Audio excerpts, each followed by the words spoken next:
Beliau mengatakan kalau hubungan seorang hamba dengan Tuhannya itu kuat, apabila hubungan seorang hamba dengan Nabi Muhammad SAW itu kuat, niscaya dia akan bahagia dengan kebahagiaan yang abadi. Dia akan mencapai semua cita-cita dan tujuannya. Tapi apabila lepas hubungan antara dia dengan Allah dan Rasulnya, dia akan rugi. Dan dia nggak akan pernah mendapat jalan yang benar.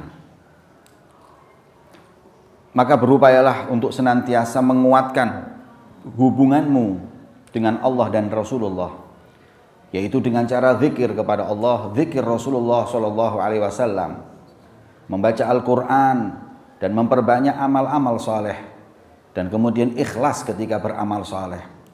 Dan di antara semua amal saleh yang paling penting di antaranya dua, birrul walidain dan silaturrahim. Doanya kedua orang tua itu menembus langit 7 ini. Maka barang siapa yang masih mengalami kedua orang tuanya atau seorang daripada kedua orang tuanya, maka jangan disia-siakan, ambil kesempatan untuk berbakti kepada mereka. Gak ada yang paling manfaat seperti birrul walidain, gak ada yang manfaat seperti silaturrahim. Manusia akan mendapatkan kedudukan yang tinggi dan husnul khatimah gara-gara birrul walidain.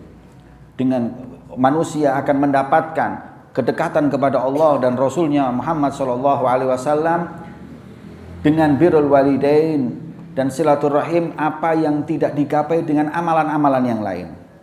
Dan ketahuilah, birrul walidain itu menjadi sebab orang itu mendapatkan husnul khatimah.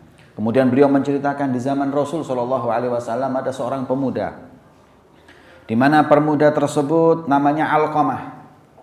Beliau ahli ibadah, ahli sholat, ahli semuanya. Akan tetapi ketika meninggal atau sakaratul maut, Nabi SAW mendapat kabar dari Bilal bahwa orang tersebut tidak mampu mengucapkan 2 kalimat syahadat. Hingga akhirnya mereka melapor ke Rasulullah. Kata Rasulullah, ada enggak kedua orang tuanya?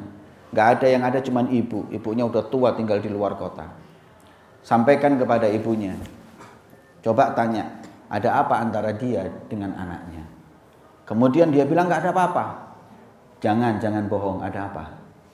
Dia bilang, iya, aku jengkel dengan anak perempuan, dengan anak lakiku ini. Karena setelah menikah, dia lebih dekat dari istrinya daripada aku. Aku yang mulai kecil mendidiknya, berkorban untuknya, dia tinggalkan begitu saja gara-gara nikah dengan seorang wanita ini. Maka aku jengkel, sakit hingga sampai detik ini. Itulah yang menyebabkan anakmu tidak mampu mengucapkan 2 kalimat syahadat. Kemudian kata beliau Rasul SAW kepada ini perempuan, karena perempuan itu tadi dipanggil, aku yang kesana apa yang kau yang kesini? Kemudian beliau perempuan itu yang datang.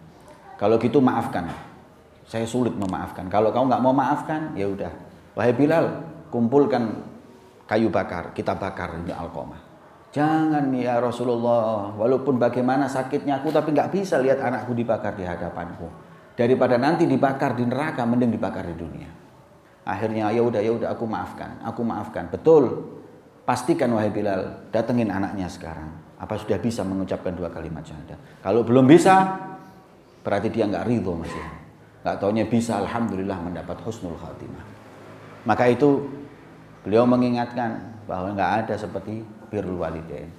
Syekh Habib Ali bin Muhammad Al-Habsyi sampai mengatakan, wallahi demi Allah, aku selama ibuku masih hidup la amliku syai'an, saya nggak punya apa-apa. Semua harta yang kumiliki semua adalah milik ibu. Bahkan kalau ibuku membawaku ke pasar, kemudian menyampaikan kepada orang di pasar bahwa aku ini budaknya, bukan anaknya, maka niscaya aku la ukirru birrik, aku akan mengatakan iya aku budaknya orang ini, dan aku dijual pun aku rela. Pokoknya kalau untuk ibuku aku berikan segala-galanya. Maka itu beliau mendapatkan kedudukan yang tinggi di sisi Allah, mendapatkan apa yang tidak didapatkan orang-orang yang lain karena baktinya kepada orang tua. Wallahu a'lam bishawab. Sallallahu alaihi wasallam. Alhamdulillahirabbil alamin.